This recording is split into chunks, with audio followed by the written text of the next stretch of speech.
നമസ്തേ. ഇന്നത്തെ വീഡിയോയിലൂടെ നമ്മൾ മനസ്സിലാക്കുന്നത് അത്തം നക്ഷത്രക്കാരുടെ 2025 വർഷഫലത്തെക്കുറിച്ചാണ് ഈ വീഡിയോയിലൂടെ പറയുന്നത്.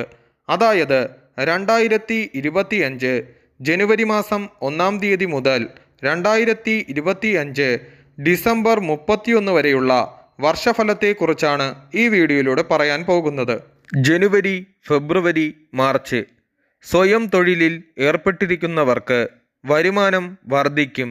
ഭാര്യയുമായി അഭിപ്രായ ഭിന്നതകൾക്ക് സാധ്യതയുണ്ട്. ആഗ്രഹം പോലെ കാര്യങ്ങൾ എല്ലാം ചെയ്തു തീർക്കുവാൻ കഴിയുന്നൊരു കാലഘട്ടമാണ്. പുനർവിവാഹത്തിന് ശ്രമിക്കുന്നവർക്ക് കാര്യസാധ്യം ഫലമാകുന്നു. പുണ്യക്ഷേത്ര ദർശനങ്ങൾ സന്ദർശിക്കുകയും സർക്കാർ കാര്യങ്ങളിൽ തടസ്സം നേരിടുകയും ഭൂമി ക്രയവിക്രയം നടത്തുകയും താമസസ്ഥലം മാറുവാനുമുള്ള ഒരു കാലഘട്ടമാകുന്നു ഇക്കാലഘട്ടം. സർക്കാർ ജോലി ലഭിക്കുകയും പഴയ വീട് പുതുക്കിപ്പണിയുകയോ പുതിയ വീട് നിർമ്മിക്കുകയോ ചെയ്യും. സഹോദരന്മാർക്ക് വേണ്ടി ധനം ചിലവാക്കും. താമസസ്ഥലം മാറുവാനുള്ള ഒരു കാലഘട്ടവുമാകുന്നു.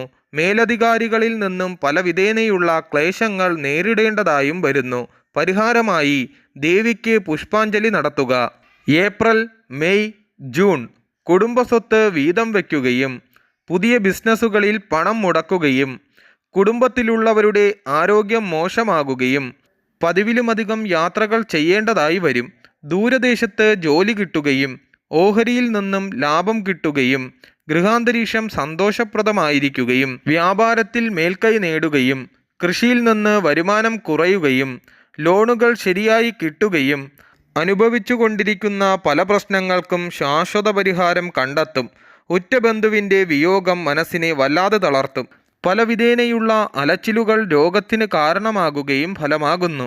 പരിഹാരമായി ദേവിക്ക് കുങ്കുമാർച്ചന നടത്തുന്നത് ഉത്തമമാകുന്നു. ജൂലൈ, ഓഗസ്റ്റ്, സെപ്റ്റംബർ വ്യവസായശാലകളിൽ പ്രതിസന്ധിയുണ്ടാകും. സ്ത്രീകൾ ആരോഗ്യ വിഷയത്തിൽ കൂടുതൽ ശ്രദ്ധിക്കണം. ചെയ്യാൻ ഉദ്ദേശിക്കുന്ന കാര്യങ്ങൾക്ക് പോലും തടസ്സങ്ങൾ വന്നുചേരും. ശത്രുശല്യം വർദ്ധിക്കും. സാമ്പത്തിക ഞെരുക്കത്തിൽ നിന്ന് കരകയറുവാൻ ലോണുകൾ എടുക്കുകയും മുറിവ്, ചതവ് എന്നിവ ഉണ്ടാകുകയും ഫലമാകുന്നു.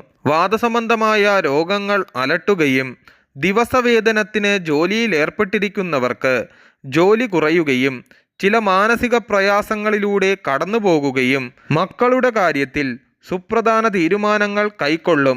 പരിഹാരമായി ലളിതാ സഹസ്രനാമം പതിവായി ജപിക്കുന്നത് ഉത്തമമാകുന്നു. ഒക്ടോബർ, നവംബർ, ഡിസംബർ മാതാപിതാക്കളുടെ സ്വത്തിൽ നിന്നും തൻ്റെ പങ്ക് വീതിച്ചു കിട്ടുകയും മുടങ്ങിക്കിടന്ന പെൻഷൻ തുക കിട്ടിത്തുടങ്ങുകയും സന്താന സൗഭാഗ്യം ഉണ്ടാകുകയും കച്ചവടത്തിൽ നിന്നും സാമ്പത്തിക മെച്ചം ഉണ്ടാകുകയും കടബാധ്യതയിൽ നിന്നും മെല്ലെ മെല്ലെ കരകയറുകയും വിദ്യാർത്ഥികളുടെ അലസതകൾ മാറിവരികയും വാഹനം, ഭൂമി എന്നിവയിൽ നിന്നും ആദായം വർദ്ധിക്കുകയും സാമ്പത്തിക സ്ഥിതി മെച്ചപ്പെടുകയും കലാകാരന്മാർക്ക് മികച്ച അവസരങ്ങൾ വന്നുചേരുകയും അതിൽ പ്രശസ്തിയും അഭിവൃദ്ധിയും ഉണ്ടാകുകയും പരിഹാരമായി ശാസ്താവിന് നീരാഞ്ജനം നടത്തുന്നതും ഭാഗ്യസൂക്ത അർച്ചന നടത്തുന്നതും ഉത്തമമാകുന്നു.